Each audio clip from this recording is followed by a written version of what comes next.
you have to remember that litigation, that the EEOC's job is to eradicate discrimination. And so we do that through outreach and training, which is premised on the idea that most employers want to voluntarily comply with the anti-discrimination laws.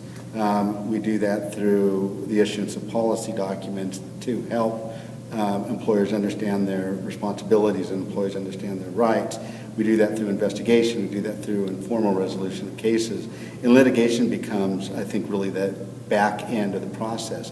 When everything else fails, then there's the prospect of actually going into federal court and enforcing the anti-discrimination laws.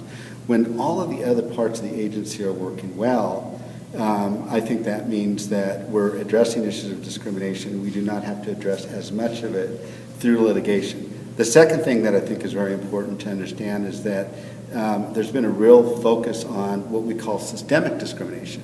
That these are cases that have a broad impact on an industry, on a geographic area, on an employment practice. And these cases tend to be much larger than other cases. And so right now we have pending 4 or 5 cases that are national in scope. These are nationwide cases. We have one case in Boston, an age discrimination case that is going to trial in January, and that's a nationwide case. It's addressing the policies for this company. So what that means is that those national cases, those systemic cases, tend to be much more resource intensive than the individual cases or the cases involving 2 or 3 people. So that's another thing that's been, I think, happening over the past several years. I think we're doing a much better job as an agency in terms of informally resolving cases before it gets to litigation. I think part of that is a function of the reputation of the litigation unit. I think there's